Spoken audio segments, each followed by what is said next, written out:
Welcome to the Founder Fumbles podcast, where we dig deep into real life entrepreneur struggles and comeback strategies.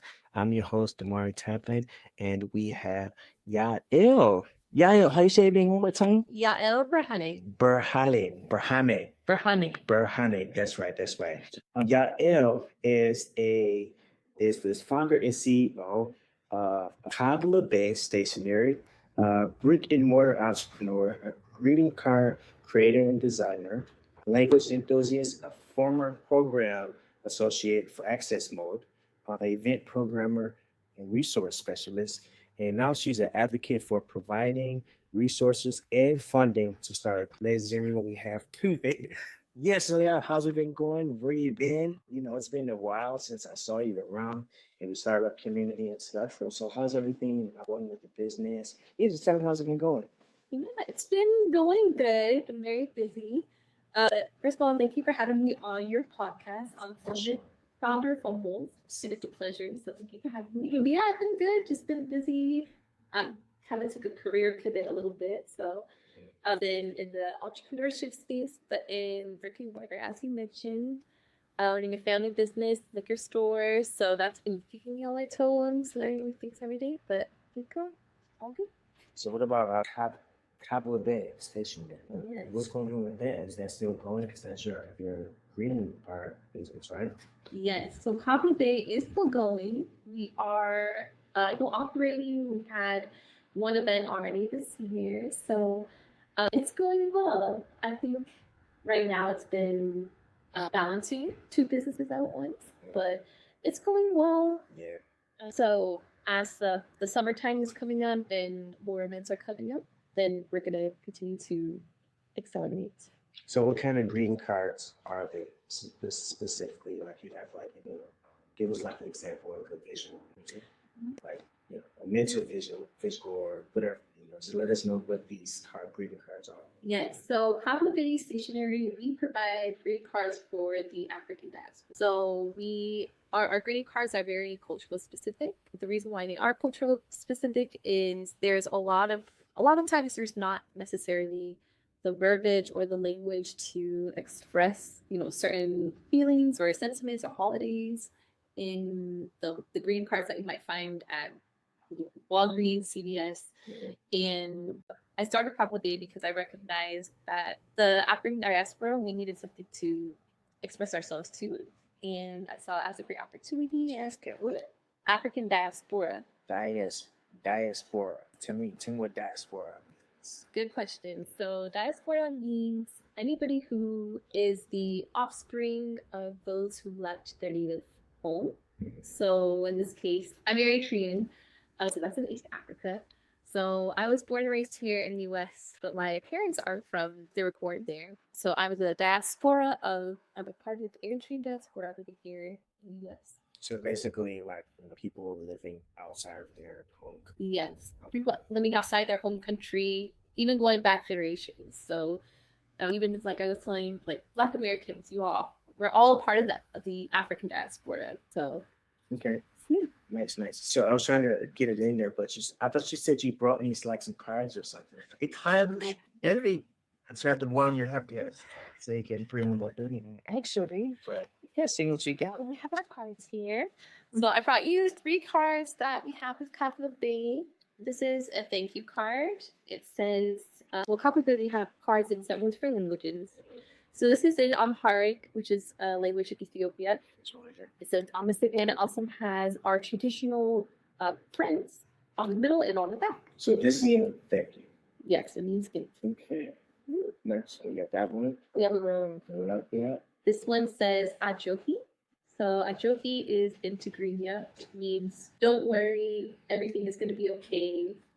Ajoki is for the sentiment towards a woman. So if you're sending it to your mom, wife, girlfriend, daughter, it means don't worry, everything is going to be okay. Basically for people who want to give something like this and read it. That's nice. Yeah. That one. Sweet. We also have this one. This is a graduation one. Is it upside down? What? Oh, the date. I'm sorry. Face right there. So there. This one says Gomez. It means good job, and it's a graduation. Gomez means good job. Okay. How do you say this at the bottom? So that's literally it's what it's going. Oh, this says go bags. And this is like just the US way of Yes. Yeah. they're sweet. So these are mine. Oh, they're pretty. These are mine. Yeah. Sweet. I appreciate it. I'm gonna keep these for sure. I got some ideas with this one. Yeah, I'm gonna use all this for sure. But I appreciate you. I'm gonna keep those. And Kab Libey. So do you have like any like primers you go all this by yourself? Yes. All by So myself. you're designing them? Yes, designing them, printing them, and packaging them. You package this? I did, yes. Nice. So you have your own printer. I do. You got your own printer? I do. How much does a printer cost for something like this? So mine was, I believe, $750, like $750 for a green card printer. well, it's an Epson printer, so it prints like pictures, pictures. That is like the thickness of paper. So you basically just get a regular printer and you get your specific type of paper. Yeah. And then it just prints. But I'm guessing it takes like or something. It does, but I will have to say Epson printers are where it's at because they have revolutionized their inks. So now I can refill up the individual cartridges. So it's just a whole lot cheaper. It is. It is. Nice. So yeah, so what about the brick and mortar business that you got? I think you and your dad are doing it, right? Yeah. Oh, you said there's like a liquor store. Yes. For sure, so have a liquor store. Yep. Yeah, so I'm also a brick-and-mortar entrepreneur. I'm going down my father's business, so it is a liquor store. So that's been it's a new realm of kind of learning about businesses and the all that goes into retail from the back end. So just making orders, customer service, and learning more about the liquor industry. So You know, I always wonder, like, how does liquor stores get like the plug on alcohol? Like, is you just buying bulk from Italy or something like that, or how does that work out?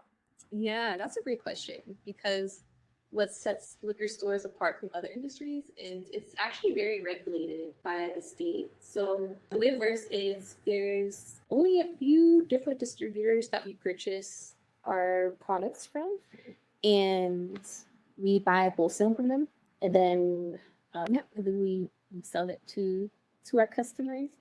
But yeah, you have to purchase it from a distributor. And I believe distributors have to register with the state, if I'm remembering correctly. I'm not really in that the wholesale sale things, but yeah, there's just a few distributors that have a bunch of different products within their catalog. So So, other than that, you know, it's really great to have you. Just because, you know, not just because, but you know, just because you worked with Access Mode, and we had some other podcast guests. You know, we had Regis, we had Claudia, we had Amber. Yeah, you got us all $20,000. I'm about to say we did, but you know, you got us all funded. You know what I mean?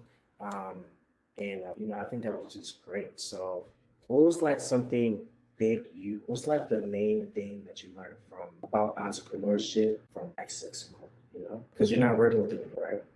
no, so I stepped away from Access Mode to take on a family business, but I'm a similar to you. I'm Access Mode alumni, just on the staff side.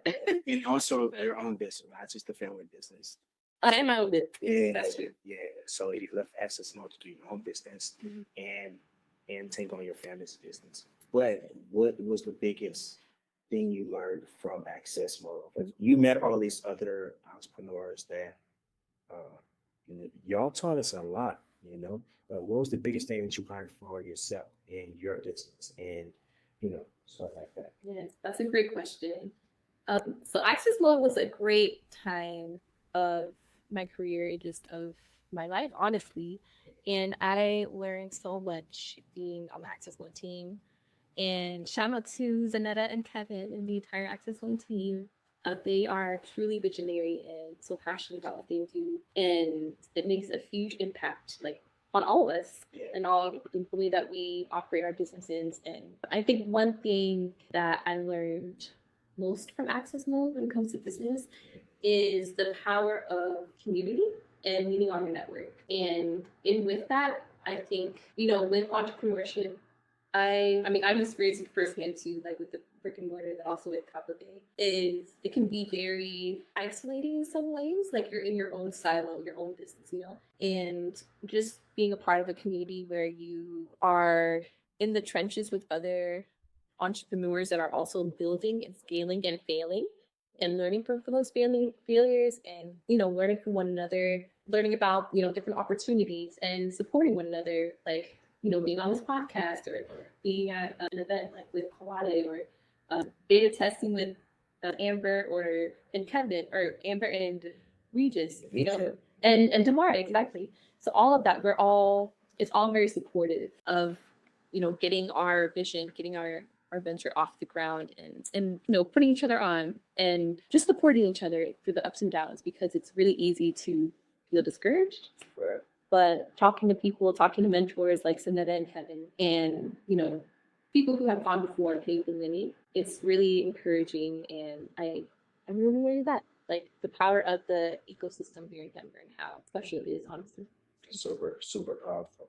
The main thing I learned from that system is getting in touch with your customers. Mm-hmm. What I mean is talking to your customers, getting those surveys out. Sometimes you just gotta call them directly if you can, and send them emails directly or talk to them through the business.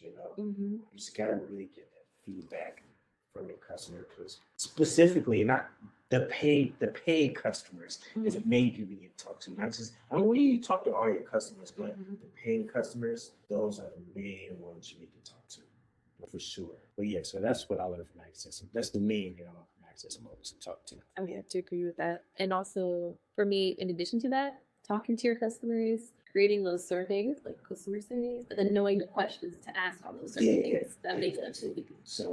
So how are you? Are you talking to your customers right now? I am talking to my customers. So I created a Google form that I sent out to my paid customers to ask them, okay, what kind of products are you looking for? How much would you pay for these products? And also hearing about the different events that they would purchase merchandise from. Right. So, yeah, that's dope. So Kab Libey Stationary. Why Kab Libey? Like what does that mean? Good question. So Kab Libey means from the heart, or Integria means from my heart directly. So Kab Libey means, that's the literal translation, is from my heart, but it also means showing appreciation to those in your life through words, through greeting cards, through the intent of putting, sending your thoughts and your regards to those in your life. So Kab Libey is showing appreciation to those who you care about and making sure that no matter what the generation, no matter what the generation, that they know that you are thinking. Okay, so it's like special words like from the heart. So from your heart. So what is like from the heart? Like I know what from the heart means, like from the deepest place in your heart. Really, but that's what it means for me. But what is like from the heart mean for you? If you can say it from, like, because I want to know like deeper, like why did you choose like from the heart as the name for your business? You know what I mean? Yeah. I don't know if you said that already, but like I just want to know what it is. Yeah. So for me, it means, let's see. Yeah, it means just showing the effort, showing in a non-digital way, form of writing down your thoughts, like taking the time to open something that's physical, to read it, getting something in the mail, to know like, oh, somebody thought about me, somebody took the time to mail this, or write their sentiments about wishing me happy graduation, encouraging me through a loss, or wishing me happy Mother's Day, things like that. It's like taking the time to appreciate those in your life and to pour into those who are surrounding you day to day, to know that they matter, that even with the busyness of life, you could take the time to show to see people who mean most to you in your life. So. Right. Yeah. So I'm guessing, you basically, it's like, in the form of writing, it's like basically from like just, it's not being lazy about it, just like kind of doing something, showing something. Words are from the heart, basically. Words are from the heart. I guess that's an easier way to say it. Yeah. So I saw something on your website. Where's the horn? Yeah. Oh, is it like no? Never mind. Where's the horn? So the Horn of Africa is East Africa, and if you can think about Africa drawn out, it's This little, this little stick there, like the little points. the bullet point. Yes. That's the horn. Yes. So basically, if you think about the border of Africa, there's the Red Sea. So that's Eritrea. Next to that, Djibouti, Somalia, Ethiopia. So that's basically the border of Africa. Those countries. So a lot of our cards in Kab Libey are from the Horn of Africa, but we do have cards in other languages. Right now we have several in Arabic as well, and we're also expanding to other languages. So starting with the Horn of Africa, but expanding to regions as well. So, are you like only doing like African countries, or you gonna get like some Spanish, French, or something like that, or you just is just specifically for like the African culture? For now, specifically for an African culture. Down the line, we'll see, but we'll see. We're focused on our niche stuff. Okay, so what's next when it comes to have you got anything coming up for what's your Kab Libey? Perfect pronunciation. Kab Libey Stationary? Yeah. Yeah, what do we have? Yeah, so we have stickers coming up. They're going to be releasing some tight. And we're also going to be vending at the Taste of Ethiopia here in Denver. So that's in early August. So In early August, where is it exactly? in Denver. So it's in Green Valley Ranch in the pavilion that's by the rec center there. So every year they have, I think, like tens and thousands of people come. It's one of the biggest festivals. So that's it. How did you get connected? You get a lot of resources. Like, I never used to post in like people chat about a bunch of funding opportunities. And like, how did you become so resourceful? Yeah. So with Access Well, when it came to grants and just finding grants, I would literally just look online on balloons, online the different local grants, state grants, federal grants, different businesses, like competitions that are happening, and just curious. So you just gotta you only find what you look for type of stuff, right? When it came to the grant gold mine, I would just post the ones that I would find online. But I would say, as far as just like local community events, I hear about it through just friends and also through like LinkedIn, local community, or even people who know that I'm selling, like that I started a company or greeting cards. They'd be like, "Oh, this is happening. Would you be interested? Let me put you down," like things like that. So I think that's the power of networking too. Is just people will just reach out to you. I found this. You probably saw this in the group chat, but I found this great opportunity, this great way to get a grant. It's called like Hello Skip. Ever heard Hello Skip? It's like, I might have mentioned that. Yeah, it's like it locates grants from a lot of different places. It's like it could be some for women, Black women. It could be some for Latinos. It could be some for brick-and-mortar companies, restaurants, tech companies, like all type of stuff. So yeah, that's like how I live for my grants, and I post them too all the time, like in the group chat, like Hello Skip is offering this grant, but you have to need a vehicle or something.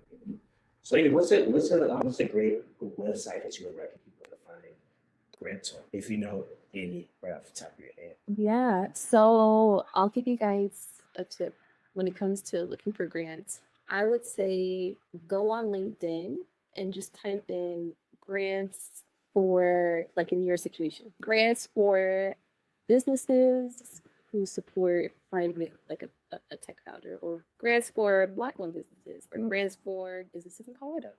Like just put it in LinkedIn, and then you also see grants that might have like a small window, more application, or grants for new podcasts. Exactly. Yes, there might be something like that out there. Yeah, or something that's really small, like some YouTubers just having like a quick like contest. Right. Like you would see it there. So grants for nonprofits and all type of stuff. Yeah, I'll put it in LinkedIn and just kind of look through there. Yeah. And yeah, I would also recommend check out local, like your city, like City of Denver, City of Aurora, City of Brighton. Check those websites, the small business section of those. There's continuously grants that people don't know about. Right. County websites, all that kind of stuff. So. Yeah. Nice, nice. Yeah, that's what I was saying for like Hello Skip because they kind of find these grants and then you can kind of apply to them with like one click. So yeah, I'm gonna put this stuff like in the bio and stuff like maybe a link to Hello Skip and some advice on like look up like how to look up stuff on LinkedIn and stuff. I'll put that on there too.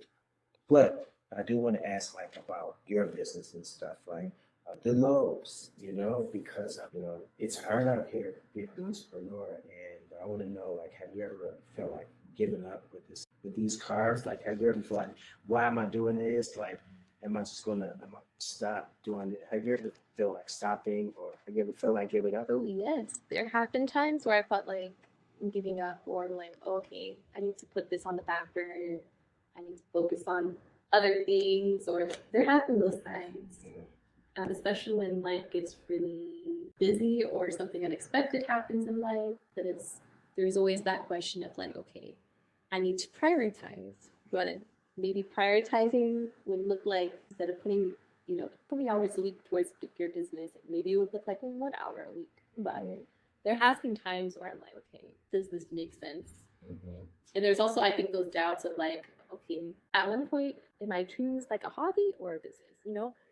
It's like, okay, I gotta get myself the order, Sure. Or so I think for me, this season that I'm in right now, there were some times where I'm like, should I quit?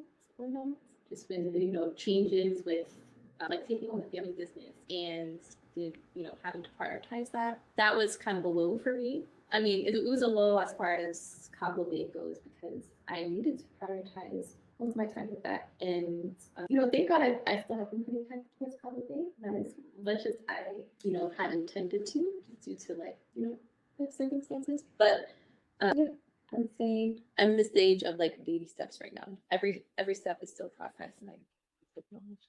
Yeah, I feel like, as long as you are just doing something every single day, like even if it's just like researching something, adding something to your to-do list for your business, or just reaching out to someone that could be a potential customer, like just doing like one thing every single day is just assure that you don't give up. You know what I mean? So yeah, what's like I always want to ask like what's like how many hours a day are you putting in your business like now?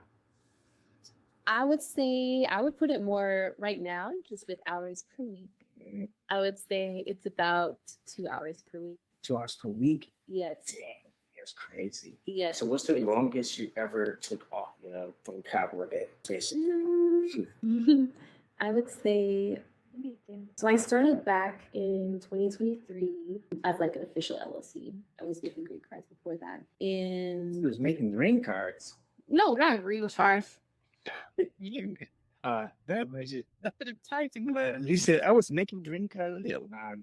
Cards. Oh, blaming cars is not even the unspoken. I say, guys, it's such a weird. So yeah, 2023 started the LLC officially, but I would say there was a time where I was, working my 9 to 5, and I'd say that was probably, I don't know, 3 months of not doing anything with it. 3 months of not doing anything. I'm not doing anything, but I have been having events, as time goes by. I tried to have at least like one event a quarter that I went at. For 3 months, I was like, okay, reprioritize my 9 to 5, reprioritize, my extracurriculars, trying to get organized, things like that. But yeah, I would say about 3 months. And when I'm just not doing anything, no social media, no looking at the website. I think I even took down my website during that time. Yeah. That's crazy. Yeah, and I was looking for a developer. And She gets your website back up. yes, yeah, that was back when Google Sites when it was no longer free, and then Pixel to Square, and then I was like, figure it out myself. But a good confidence. Dang, that's crazy. That's crazy. I know it is. I think you should kind of maybe challenge yourself, to like give yourself like a task of like maybe 3 things to do, like 3 tasks to complete like a week, even if it's like get in touch with somebody or, something that I do is like, give myself 3 tasks a day. It could even be joining a thing that's going to be, 3 months from now, or 3 weeks from now, something like that. Just joining the event or, reaching out to like investor, you know what I mean, or connecting with someone who's doing the same thing you're doing, just, networking with somebody, or just, trying to find like a co-founder or something like that, you know what I mean? It's just my suggest that you should challenge yourself to just give yourself like 3 tasks a week or something like that. You know what I mean? Yeah, just I agree. yeah. Just because but you do have a family business. It's not like it is your 9 to 5 in a way. It's your business. It's you and your dad's business. You know what I mean? You're doing everything pretty much, right? Mm-hmm. You're doing everything. So yeah, you got 2 businesses in a way. So I got a question. If you lost your dad's business tomorrow and also Kab Libey tomorrow, do something tragic, you know what I mean? Just didn't have it anymore. What would you do? Good question. God forbid anything like that. I mean, it probably won't, but I just want to know. It probably won't happen, but I just want to know, what would you do? What would be your next steps? Yeah, I would say my next steps, I would probably take some time to reflect and just to see what might have gone wrong, like how did I get to that point, and then from there, kind of build an image of like what do I want my life to look like now, what brings me joy, what parts of business, running a business, or working brings me joy, and then from there, kind of create a path to rebuild from there. It looks like it was a tragically failed. I would say I really enjoy face-to-face interactions with like this, or even just like working at the store that I like interacting with people. So I think I would want to do something that kind of revolves around that as well. And I think for me, I'm also a Christian, so I like ministry. And I think just connecting with people, within ministry would be something that I would want to allow this time to do that full time. And I would take that time to get together, talk about God, and go with it. But then but that's not business related, I guess. It doesn't have to be business, but it's like, what would you do like as a person if you just lost both of your businesses? I think like if I was to lose Zika, couldn't use podcast anymore. There's no more social media because I got a couple of things going on with social media as well. I think my first step is find something that I truly motivated about, and like I think I would buy a course towards that. Like maybe join a community, or just find someone that's successful at what I'm doing. Just find some kind of course, look up, Google search it, like is this a good course to take or not, or something like that. And I think I'll get involved with the community, of course, and that's what I would do. But yeah, and I also have the Black Book of Business Ideas that I could pursue as well. Yeah. So I guess some other like more ideas, some brick-and-mortar ideas. But right now, I'm doing what I'm doing and just trying to make that succeed. Doing something every day until I get to until I become successful. But yeah, I'll just was asking just because this is Founder Fumbles, and we just this is one of the questions I asked. Just what would you do? But I do have another question. Do you believe in like? I love that question. I would say yes and no. So I would say yes. It's like a yes and for me. So I do believe what you think can become a reality for sure. And I think it's very important to, think positive thoughts and to think. I believe in the quote, like, what you believe you can achieve. And there's a verse in the Bible that says, everything that's true, everything that's noble, anything that's of good accord, meditate on these things. And because the power of the mind is so, has a great ability to form the reality that we live on, like living with life. And I think the law of attraction definitely, talks about that as well.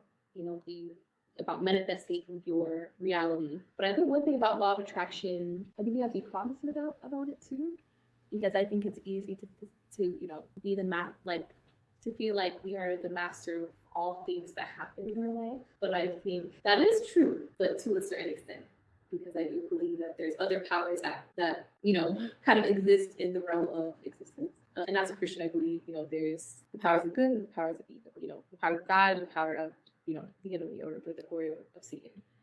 And with that, I think we have to exercise, wisdom of God's will, like saying, of course, meditating on all things good, all things that are noble, all things that are good. Yes, and also being on the path of greater God's greater will over our life, but in walking that path, I think we have to be cognizant of perhaps the different powers that might throw darts, throw darts or, further encouragement to either our betterment or to our death. So for me, that looks like believing that all things work out for my good and walking accordingly without fear. And also having positive thinking and giving my, trusting in that when I do my best, God will do the rest and provide all things so that I will succeed, that His will comes to fruition, but also walking in knowledge of asking God for His protection over me as I walk through as I walk through life and all through the times of making, fulfilling His purpose, that I don't fall that I'm protected by, other things that might deter me in the reality of the fact that we live in a fallen world. So I think to answer your question, yes, and also asking for protection. And I guess the wisdom of praying for the things that I want to. Gotcha. So you pray and meditate. Yes, I think it's both. They're both equally as powerful. Yes, I think they're both of the same practice, honestly. Yeah. Just, the same thing for me. I pray every day. I meditate every day. You know what I mean? But I feel like praying is like just thanking God. You know what I mean? And thanking. Also letting Him know that it goes. Things like that. Just being grateful of everything that He gave you and everything like that. But meditating for me is kind of like quieting my mind. And then when you just have that time to yourself and then just not telling your mind anything about the true light, the true path kind of comes to you, and it might get smacked in the face like, okay, this is where I need to go. You know what I mean? I kind of find that out, from meditating, and I feel like praying is like more faith, agree? I mean, it's not any agree or disagree, but that's just how I feel about it. Yeah, I think it's both, because even for myself, I also meditate. For me, just taking the time and just to be present in the moment, focus on my breathing, regulate my nervous system. Exactly. Making sure I touch grass. These things. Where that's something that I always practice. And there's power in, I guess, being cognizant of the different tensions that we might store in our body due to the different stressors that we might have. And also being tactile. For me, I like to, when I get stressed out, I like to pull weeds out my backyard. Because I was it gets me out of my mind, getting into the physical act of being present. And for me, I think prayer and meditation, when I meditate while I'm praying, it's just reminding myself God's meditate while you pray? For me, it just literally. It's kind of the same thing for you. Well, yes, but it's a little bit different. For me, when I meditate on God's, it's like meditating on God. So when I'm saying gratitude. Thank you for making me today. Thank you for, those in my life. Same. This is what I'm facing. Please help me. Please give me wisdom. And when I'm meditating on God's word, I'm literally in the midst of maybe fear or stress. I just have to pause and breathe, and I just say, all things work together for the good of those who love God and are called according to His purpose. And I silence those lies in my mind that are stressing me out. For me, meditating is memorizing those verses and speaking it over my mind, and almost reprogramming my thoughts. Getting those negative, you replacing the negative thoughts with positive. Yes. Yeah. It's positive thoughts and truth. And truth. Because there's a statistic where I believe 80% of our thoughts every single day are negative, and they're most negative. Most of the 8% of the thoughts that the average person has are things and scenarios that won't even come, but those things honestly affect our nervous system. It affects our worldview. It affects the way we engage with people. And that's why you meditate. Yes. To overwrite those negative thoughts that's constant. Right. It could be because it affects your life. It affects the way you operate. It affects the way that, the purpose that God put you on earth. Yeah. So constantly rewiring your mind, memorizing those verses. We're reminding yourself, opening up the Bible, okay, who does God say I am? I'm fearfully and wonderfully made. He's before me, like he comes before me in all things, and he orders my steps. Even before I know I'm gonna do anything, he orders my steps. So I trust in him. So then I have to like remind myself who I serve, who God is. He's bigger than, he created everything. And if I have a dream, if I have something that I feel like he put on my heart, what makes me think he won't make a path for it to come to pass? He created the earth, the universe, the stars, all things living and has ever existed.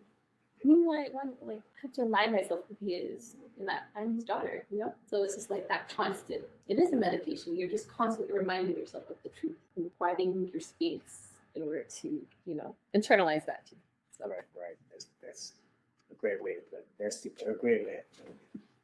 So when are you gonna? I feel like when you gonna get back on social media, because I feel like all of this stuff you've been quiet, Oh yeah, I'm not a social media person. And not anymore because you were for a little bit. But the reason I asked that because I feel like the way you just explained this, like you could share that stuff on social media, people would love it. They'll repost your stuff and that would have your website up there, and then you would get more sales. You get more sales. When you gonna have back on social media? When you gonna? We miss you. I know. Where you been? I'm not on social media. I need to post more. I always tell myself that's my resolution every year. I will be posting in July, just to because I'm dropping stickers. Keep an eye out for that on our website and social media. July's just a couple of days. I know. So keep an eye out for that. And yeah, for me, social media is more like promotion for Kab Libey. But I think, like you mentioned, one thing I want to grow in is kind of being more the face of the company and like talking about why I started Kab Libey, and I think social media is a great way to do that. Yeah. Well, I'm going to give you this content for you to share. So, just if you could, just tell people how they can reach out to you. You know what I mean? How they can find your content, and how can we get in touch with you? I don't know if you want to do emails, social media there. Give them everything. Get in touch. So you can get in touch with Kab Libey on Instagram. It's at Kab Libey, so at KABLIBEY on Instagram. Our email is KABLIBEY, kablibey @gmail.com. Or sorry, that is not our email. It's info@kablibey.com, and our website is www.kablibey.com. Well, it was great having you, Yael. I didn't miss anything. But anyway, I'm going to say, everyone, thank you for joining this episode of Founder Fumbles. If Yael inspired you in any way, please reach out to her. Any of the contacts that she gave you. And, we had a great conversation today. Please do not forget to like.